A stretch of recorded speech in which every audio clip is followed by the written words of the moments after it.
Now we're going to be talking to Richard Hayes, Vice President of Strategy for WIT, and Malcolm Byrne, a person who knows a lot about the strategies over the last few years for the University of the South East. Firstly, a couple of quick texts.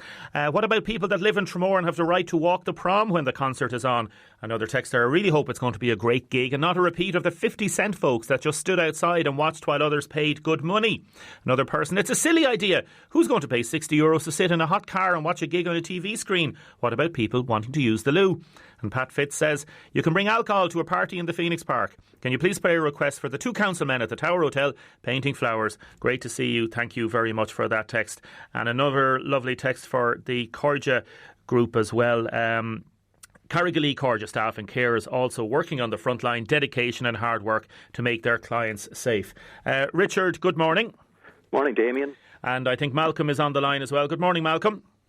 Good morning, Damien. Good morning, Richard. Good morning, Malcolm.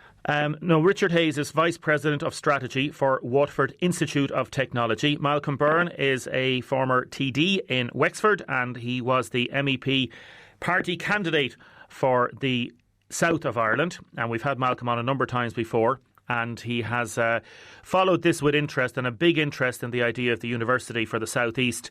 This comes in light of the Munster application yesterday being, I suppose, agreed and got the go-ahead. That is from Cork IT and IT Tralee. Richard Hayes, you have, I suppose, a statement or a response to how things are at the minute. Well, I suppose the first thing to say is congratulations to our colleagues in Cork and Tralee.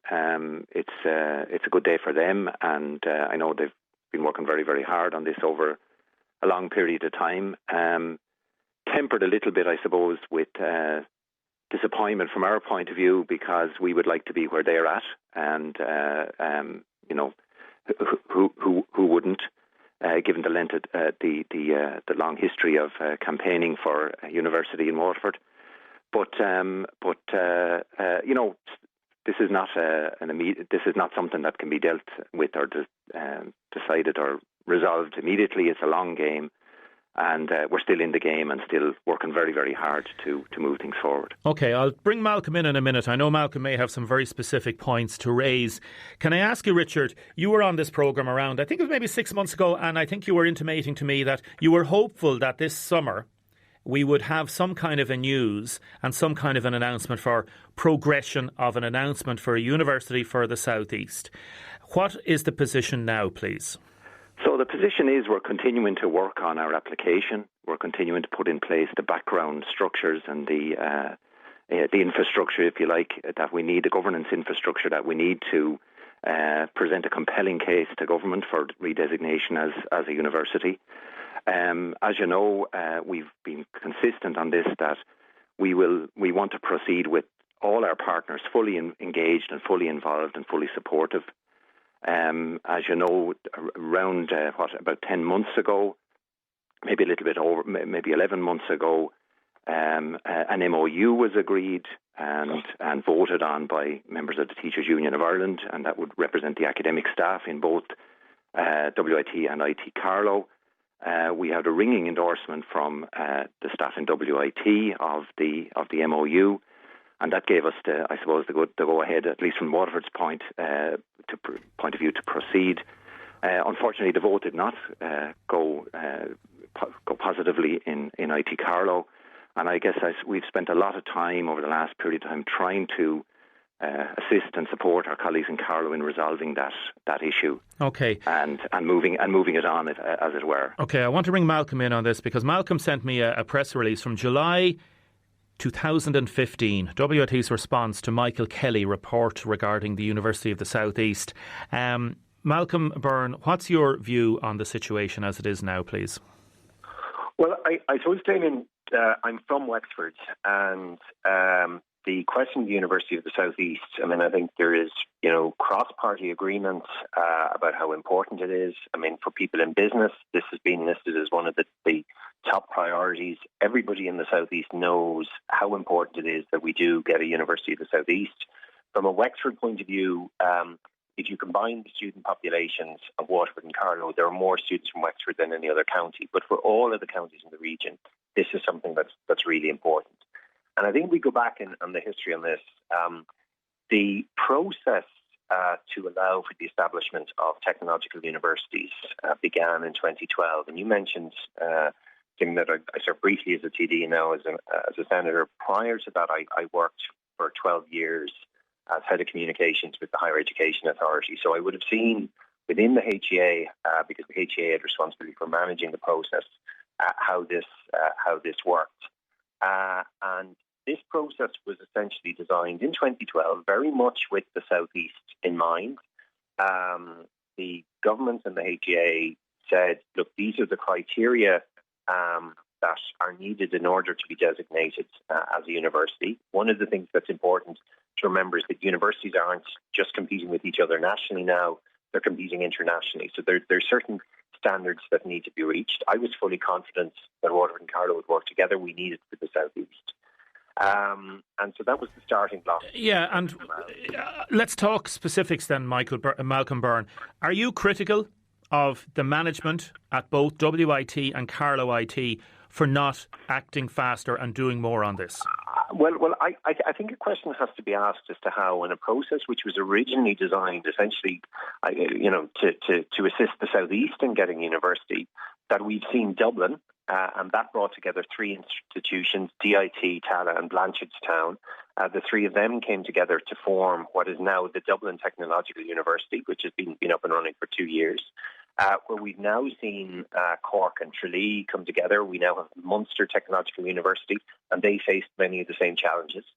One of the concerns that I would have is that there's progress being made by two other technological university bids, the Connacht Ulster bid and the Shannon bid. And serious questions have to be asked. Back in 2015, Michael Kelly, who was a former chair of the HEA, was appointed to try to resolve some of the difficulties between Waterford and Carlow. He stated at the time that he believed with goodwill on the part of both institutions and them working closely together that within 3 years, that by 2018 we would see a technological university of the South East. I don't really want to start apportioning blame, but I think it's a case there's been money there to grease the wheel, if you like, in terms of to try to facilitate work being done between Waterford and Carlow. Everybody in the South East wants this to happen. I know my political colleagues, I think, almost weekly, Eamon Quinlan and Eddie Mulligan are ringing me asking me about, what's happening. Do I know what's going on with this? Everybody wants it to happen. Yes. And I think the real message I want to say to Waterford and Carlow is, get on with it. The process is there. Everyone wants it.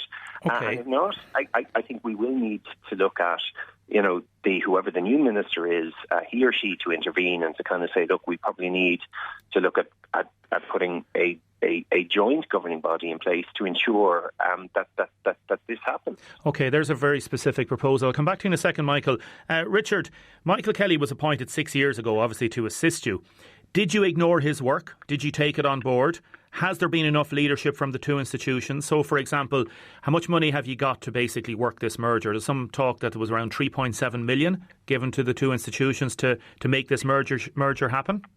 Over a period of time, and I mean, not all in one. No, of course, yeah. Time, and I suppose just to put into the narrative an important date, which was that the legislation had to be worked through and agreed and put in place, and that this was an important element in the narrative that Malcolm has left out there.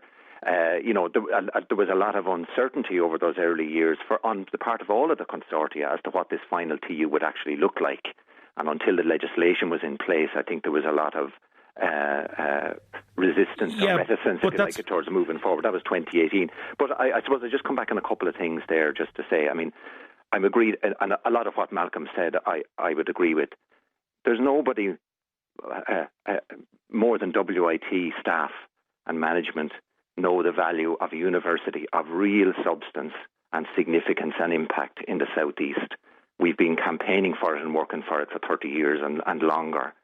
So I think it's the focus remains absolutely on delivering a university of real substance. And we're all, sorry Richard for interrupting, we're all on that same page. Nobody's agreeing with you. I'm asking you, has there been a failure of leadership at different levels on this process that we're still at the position that we don't have what appears to be very simple advancement. In other words, the region is losing out. You talk about the legislation, but that legislation, Cork and Tralee have sorted it out, and they're now going to get a university. We are going to be potentially the last region in the country to have a university.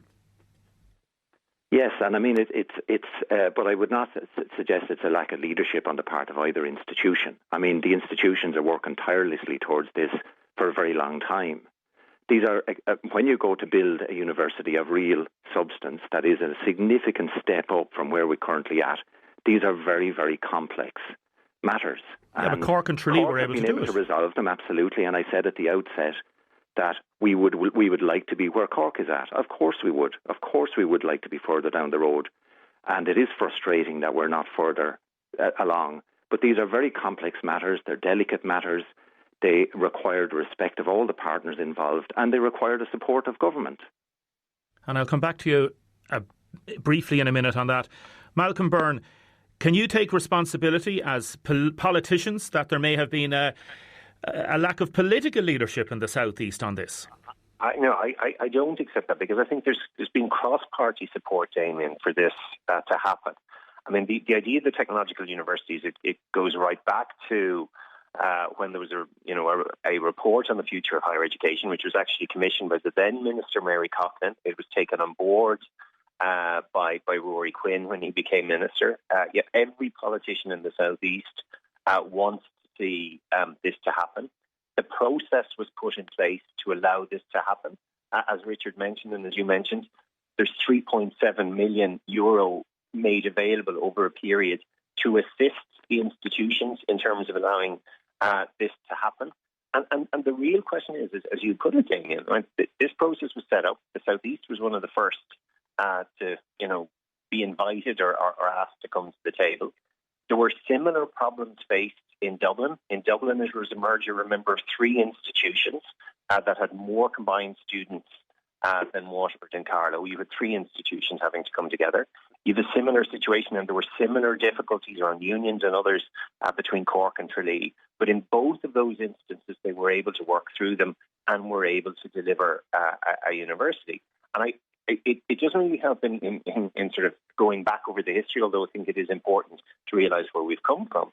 I think the challenge is now to the two institutions basically to get on with it, learn from the experiences of Dublin and Munster. And like Richard, I congratulate Munster TU on its achievement. But we need a University of the South East. It has to be a top priority for the two institutions, for management and for staff. And as I said, if we don't start to see serious progress, and that progress being communicated to all of the stakeholders within the South East, then I think we're going to need to have to look at intervention from outside. OK, that intervention from outside. Richard, can I ask you, what is the situation now? I know we've had obviously the COVID issues, we've had the inability to have meetings, and we've had all that sort of stuff happening. The texts are flooding in. Carlow are particularly dragging their feet, says Councillor Joe Kelly. Management, teachers need to buy in more into this. Is there somebody stopping this? Or what is the situation? Can you tell us why are we not able to announce a university for the South East today? Well, obviously, we have to apply for it, and it has to be considered by a peer review panel. So have you applied for it yet? That's going to take it out, and we haven't applied for it yet. You haven't applied for it yet? We haven't applied for it yet. We've committed that we will not apply for it over the heads of our staff, and we need to have in place a memorandum of understanding with our staff that reassures them as to the terms, conditions, and the future shape of the organisation, so that everybody is on board. And as I said, we secured a very positive outcome in WIT when we presented that understanding to our academic staff. And I should add, we also have the support of the other unions in the institute. So has Carlow presented that to their staff? And Carlow have presented it to their staff. And has that been agreed with them? About whatever 10 or 11 months ago, as I said, they did not get a positive response to their proposal. Okay, so are they dragging their feet? Under negotiation with them. So basically, it's Carlow's fault. No, I mean this is a collaboration. This is a partnership. We're all in this together. This is about taking the best from both organisations, and building a new organisation that will significantly enhance the performance of higher education in the South East. We continue to work together as partners to try and resolve these issues. Yeah. But you can understand the frustration, and people are reflecting that in the text and the messages that they're sending in, that we're being left behind, and when is this going to happen? Like, if we haven't even applied yet for university status, technological university status, when would you see that potentially happening? I don't think it would be fair to put a date on the table and say it's going to happen then or it's going to happen, to put a date on the table. As I said, these are very, very complex and difficult and fraught negotiations that have to take place to bring everybody along on board with us. The staff are the substance of the organisation, not the management. And the future success of the success of WIT to date and the future success of the TU will be built on the staff, so they have to be on board. Richard, thank you very much for joining us. Malcolm, thank you very much for joining us. Thanks, Damien. Thank you. Take care. Thank you very much. Richard Hayes there, Vice President of Strategy at WIT, and Wexford Fianna Fáil Senator Malcolm Byrne. We're going to be talking about this tomorrow with some more people involved in the education and political sectors, because it's a phenomenally important topic. It's probably, as everybody knows, one of the most important topics, not just in Waterford but in the South East.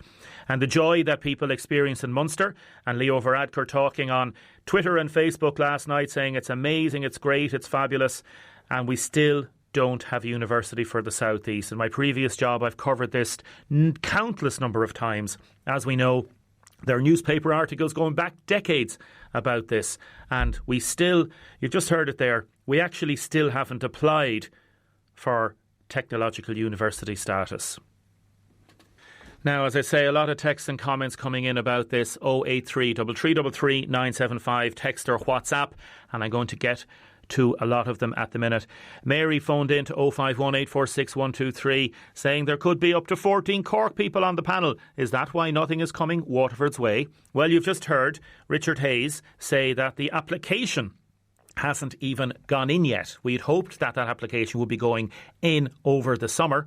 Now, because summer holidays are coming, does that mean there's no timeline there for that? Why can't Waterford go it alone? It's one of the best IT colleges in the country. It's a farce, says this texter. Another texter, Damien, this is nonsense. The Carlow staff are the problem here. Everyone else is suffering. That's from Councillor Joe Kelly. Is the hold-up on the university application because Carlow want the headquarters? I'm sure Tralee didn't go down that road. That's from Paul. Keep your texts and comments coming in. I want to give you some good news, folks. The last ICU patient at University Hospital Waterford got discharged yesterday, going to rehab into St. Pat's. So 100% survival for the ICU in University Hospital Waterford, and no new COVID patients. It's phenomenal. It's really good. It is a credit to everybody that works in ICU. The nurses, the porters, the cleaners, the doctors, the consultants, the managers, those that provide meals, everybody that has been working assiduously and so professionally in ICU and in University Hospital Waterford. And you deserve a massive, massive round of applause. It really is phenomenal. So the last ICU patient discharged to St. Pat's yesterday. Great, great news. Now we're going to talk a little bit about the GAA. As part of our Out and About series, we've been visiting communities and GAA clubs down in West Waterford in the last while. The field at Ballymacarbery is closed, as we know. And I went across the road then to talk to Billy Deise. Billy runs the really beautiful shop and the pumps there in Ballymac. And also, just by chance then, I met Conor Gleeson's father, Jim. He came into the shop. You'll hear a little bit with him. And then I spoke just afterwards on the phone to a very famous Waterford ladies footballer, women's footballer, Michelle Ryan. Here's the little chat, and hello to everybody in the Nire 4 Mile Water. I don't be down in the shop at all, have I? So, no. Billy, how are you getting on? I'm getting on well for an 82-year-old man, but I mean, I'm enjoying it. Well, I'm not enjoying it. I used to enjoy life until I was cocooned. Tell us about the cocooning. How have you managed? What has it been? Well, I didn't feel it too bad. I didn't feel it too bad because, I mean, I was able to look down the shop and say hello to people and things like that from a distance, we'd say, you know. But, I mean, as for anything else, I suppose, it didn't affect me anyway. Did you find the days long? I did. When I go looking at television, I'd have something that I'd like to see, and the next thing I was after falling asleep, and it'd be an hour of it gone. That's the usual thing with me, anyway. Tell us about the history of the shop here. Well, family involvement. The family involvement was started in about 1932. My father and mother kept it going, and now my late wife and me are there again. There's three of us in the family, and they bought a pub above in the years of 1954. But I mean, they started here with a little shop, but a square shop, an aisle house we call it, and 2 petrol pumps. And they built the dance hall then. And after that, they built when they got married. They built a residence for themselves and made a better shop, a bigger shop. Which, I mean, the shop was only the counter and the shelves and things like that. There was no electricity until 1954 or 5, I think, like that. But after that, the ice cream that came along. That was the biggest thing. But I mean, they used to show Jimmy Gibbs from Ballypatrick used to show pictures here in our hall, as we call it, in our place. Before electricity, they had a wind-up generator. Yeah, a diesel or petrol generator. What do you remember watching there? Oh gosh, I mean, it was nearly all the westerns, Gene Autry and whatever, and Hopalong Cassidy. Yeah, well, they used to have good ones too, you know. I mean, they used to have 20 or 30 people there on a Monday night, you know. I mean, and then I suppose when television came along, that finished it. And I suppose we're keeping going as we all the time, we say, you know. I was just over at the GAA pitch there. We're talking to people about how important the GAA is to the heart of the community. Well, it is, yeah. Well, I was a member always. We'll say I played hurling with Fumal Water in the 50s and the 60s and the 60s, we'll say, you know. But I mean, they're going well. There's a great club here. We'll say I'd be more of a Fumal Water man now than the Nire man. Although my mother was from the Nire, we'll say, you know. But yeah, I mean, I like to see the hurlers getting on, you know. Now that we have a couple of lads on the county team, we'd say, and the senior team, which we used to have a few before, I'd say, but I mean, before we could see where we were only the back end of the county. Our lads used to be called to play during the wet weather, during the winter, when the lads from the city would be able to play. That's the way we found always with it, you know. But I mean, now I suppose since Justin McCarthy and Gerald, they came back, they went to all over the county, which you know, I mean, which was great. Changed the whole thing, it did, yeah. Yeah. Speaking of changes, you've got the changes here in the shop. You've got the protection stuff off. Can you believe it all? Does it seem real? What do you think of it all? Well, more protection for the staff. It is there more for them now, because it's up to the people to mind themselves too, isn't it? You know, I mean, but they're great. The first week or two, they used to be coming in there, and she used to Catherine, that's not here now. She's gone for lunch. She used to have to stop everyone from coming in one at a time, but. There was an old person here, and she couldn't make out why. Do you want me to buy anything here? She says. Do you know what I mean? She got to get out. No bother to him. You have the cornetto there anyway, and you're keeping going. This is my after lunch, after dinner. We're keeping okay. Yeah, grand. Yeah. And people generally in Ballymacarbery, they've done well. People have looked after themselves over the last 2 months. Oh, there, yeah, and there's a great help there too. I think the hurling club have gone around Facebook and that they want anything distributed, and we have another chap there. There's a few deliveries we made. I don't do any deliveries, but I mean, there's someone come and collect stuff for them, you know. Can't do that. And there's great community spirit around, you know. I mean, when you think of the tidy towns and everything like that, you know, I mean, they're great to keep the place going. We keep it. And the community centre is fabulous. Oh, it is, yeah, isn't it? Fabulous. Yeah, and I don't know what we call it. The old folks, the houses, the houses, they're great. Yeah, well looked after. Well looked after the houses. Yeah. What are you missing most, and what are you most looking forward to when all this is over? I'm looking forward to a couple of days, 2 or 3 days in the middle. Well, I mean, we go on holidays every year. I bus the farmers from the county Waterford. They go out foreign. We were in India last year, but we were supposed to be going to Moscow and Russia there in June. But I mean, that's gone by the board. But I mean, we'll get away for a few days someplace where it won't be out of Ireland anyhow. How did you find India? It was grand. We weren't too busy. We weren't too rushed or anything like that, you know. But I suppose there's a lot of old miserable buildings or anything like that in Delhi, you know. But then, as you go down the south, there's a lot better. Different people, but there are different people altogether. You know, the Delhi. There was a smile for everyone, and that is what I mean. The old south, they were different. They were grumpy. Kolkata, I can't think of the name. Calcutta, yeah. Vinny, listen, it's a pleasure to meet you. Who have we got here working beside you? Oh, that's Sandra. Hello. Sandra, say hello to her. She's working away. Oh, she is. I mean, she's nearly as bad as Joe Duffy. This is 05236141. Wash your hands. Billy, thanks very much. We'll let you have the cornetto. Thank you. You're welcome. Thank you. Conor Gleeson's daddy, how's it going? Well, not too bad now, not too bad.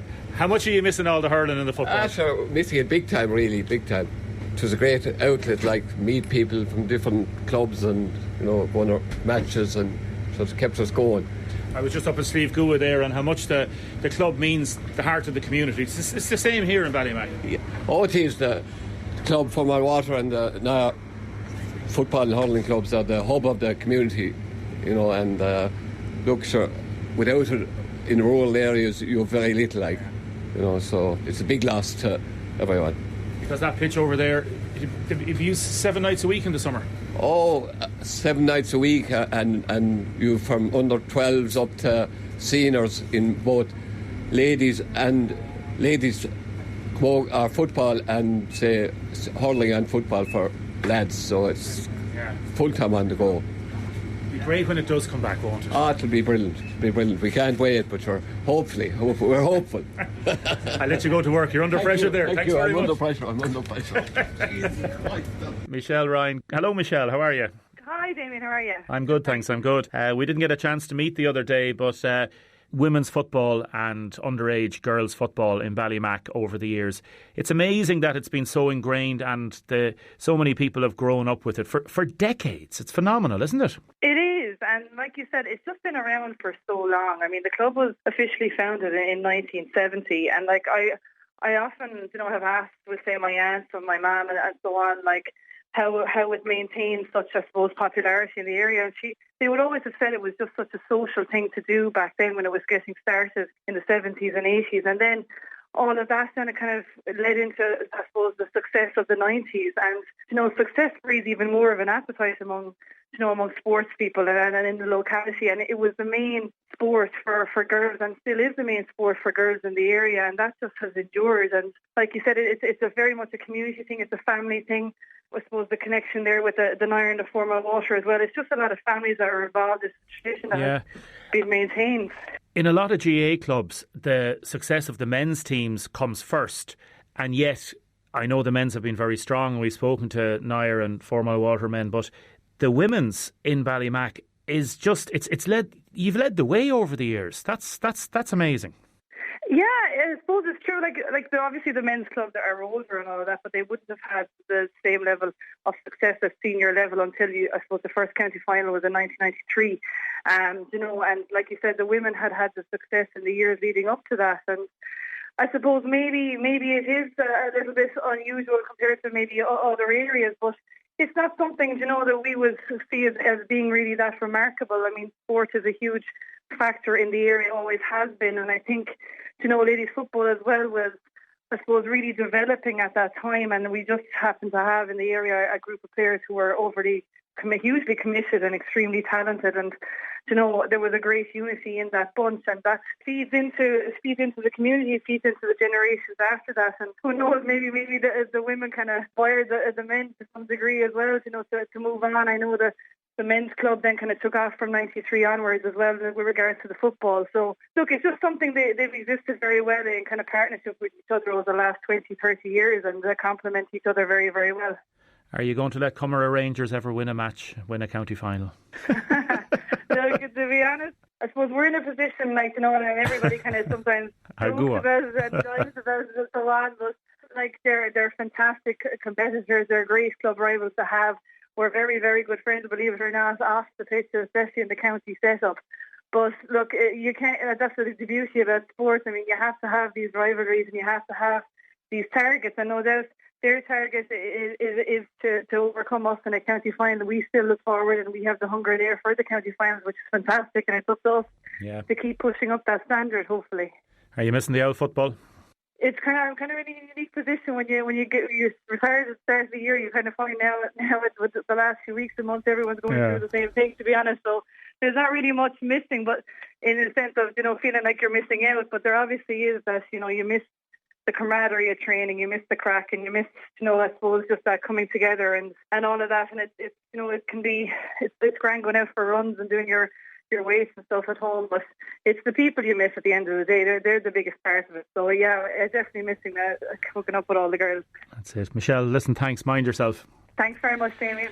And lovely talking to Michelle there. Lovely talking to Billy and to Jim Gleeson and to everybody in Ballymacarbery in all the different Nire and Foulmore, 4 Mile Water and in the Ladies GAA. Wish you the very, very best of success. It shows how important the GAA club and the community is intertwined with that. Stay with us. A lot of texts and comments coming in. A woman from Portlaw rang to say she's wondering, are other villages or towns experiencing antisocial behaviour? She says there's some antisocial behaviour going in Portlaw and it's causing huge distress for the residents there. It needs to stop. It's affecting people's mental health, says this person. We had another few texts in about drones, and Maria has been researching the drones matter. There is no such thing as a drone licence, like there is a driving licence, but there are regulations then in no-fly zones. So Waterford Airport is classified as a Class C controlled airspace, so it's a no-fly zone. So permission can be attained by licensed pilots up to 400 feet to use a particular type of drone. But as far as we can understand, as far as we can find out from this, the research we've done, because Tramore would be in the Waterford Airport fly zone area, it would be illegal to fly drones in that area. But again, that's subject to clarification. There may be other appendices regarding those laws. So it's certainly something that we'll look into a little bit more. Stay with us. We'll have more of your texts and comments next. Now, in a minute, I am going to be talking to little 10-year-old Jamie Byrne about his poem. But a couple of texts and comments first, please. A lady phoned in to say, just wondering, are the residents of the Passage Road in Johns Hill exempt from the ruling of parking on footpaths? As I drove over Passage Road this morning, I counted 7 cars and vans parked on the footpath very near the Johns Hill junction. As I drove down Johns Hill, I counted 31 cars parked on the footpaths on both sides of the road. There was even a car parked under the traffic lights at the end of Johns Hill on double yellow lines. And definitely one part was not even room for a pedestrian to walk by, never mind a buggy or a wheelchair. I'm raising this issue as I was delivering dinner to my 88-year-old mother who's cocooning at the centre of the city, has double yellow lines outside her front door and across the road from her front door. I mounted the footpath as there was a car parked there across the road, hence my reason for mounting the footpath. I also have to bring her grocery shopping to her house, collect her and take her out. Seems to be one rule for some and a different rule for others. It angers me. Can people in the Johns Hill area please get in touch about that? A woman phoned in to say that the Butler Sound Church, they streamed their Mass live and there were some people in the church social distancing and receiving Holy Communion. Another person texting about Churches down the west, the one in Turanina may have been open for a few hours on a Sunday. The one in the Nire, 4 Mile Water, Newcastle, also open at some stage, but I don't think they have reopened now at the minute. Let's go and talk to Jamie. Hello, Jamie. Hello. How are you? I'm good. Tell me a little bit about yourself. Where do you live? And tell me a little bit about your family.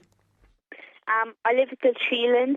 I have my mum and dad. I have my sister Kayla and my little brother Kane. Lovely. And you are 10 years of age. What class are you in? And tell us about school. I'm in 4th class. I go to Rathgormack National School. My teacher is Mrs. Power. Okay. And are you missing school, or tell me a little bit about how you've managed? What have you been doing in the last 2 months? Well, we've been just doing our schoolwork that we've been doing at home. And yeah, I kind of am missing school now because all my friends and all that. Yeah, and as I said to somebody else during the week, we won't mention all of them, because if you mention one, you're going to leave out somebody else, isn't that it? Yeah. But you're missing them all, and missing having the chats, and missing, I suppose, just like it sounds strange that people would miss school, but I hear you like school. Yeah. And the different subjects that you like. Tell me about this poem we're going to play now in a second. So we were going to write a poem in school about a weather. I was going to do about snow, but then I decided not to and do it about a thunderstorm. And so I started writing the poem, and my friend Luke, he helped me out with some of the rhymes just to make it sound good. Yeah. And then when I saw there was a poetry competition, my mom thought it was so good, she should make me enter that one. Ah, very good. And what's your mum and dad's names? Sandra and Bobby. Very good. And we're going to play the little poem now and have a little listen to it, because this is the poem that came it won a prize in the special poetry competition that we have with the Writers Centre in Waterford. So have a little listen to this. This is Jamie Byrne and his poem Thunderstorm. Hello, my name is Jamie Byrne. I am 10 years old and I go to Rathgormack National School. The category my poem was in was 3rd and 4th class. I am in 4th. This is my poem Thunderstorm. A thunderstorm is like an angry bull bashing into the walls. The clouds are black and dull and the rain heavily falls. We're sitting cosily by the fire, listening to the wind blow. For the wind to stop is our desire, and for the clouds to go so the sun can glow. When night falls, it's still awake, bashing its head against the gate, but soon dawn will break, and the world will be as calm as a still lake. Thank you. Jamie, that's lovely. That's really nice. Well done. Thank you. And did you have to work on it for long, or how long did you work on it for? I feel like maybe a few days or a week. Yeah, well, it works really well together. It's really nice. Your mum was right. Your mum has good taste, as you say there. So she said you to enter the poem, and you've won a prize as well. So that's great. Do you like English? Do you like writing poetry? Have you written poetry before? I have, yeah. And what would you like to be when you grow up?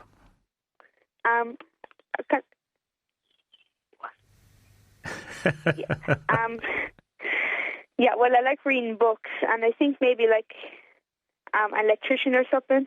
An electrician? That's brilliant. That's great. And listen, do you want to say hello to anybody there? I know you've mentioned your family already. If you want to say hello to anybody, or is it just everybody that knows you? Well, my nan and granddad, they're up in Mooncoin. Okay, and what's their names? We'll say a special hello to them. There's Anne and Teddy. Ah, lovely. Nanny and Grandad. You're missing them a lot, I'd say, are you? Yeah. Ah, yeah. Well, hopefully you also, go on, yeah. And also my Auntie Jodie and my Granny Barbara up in Rathgormack. Lovely. And everybody that knows you. Listen, Jamie, thank you so much. You're a very well-spoken young man, and your poem is excellent, and best of luck with everything, okay? Thank you. You're very good. Say hello to all your family for us, and we'll talk to you again, please God, okay? Yeah. Thanks, Jamie. All the very best.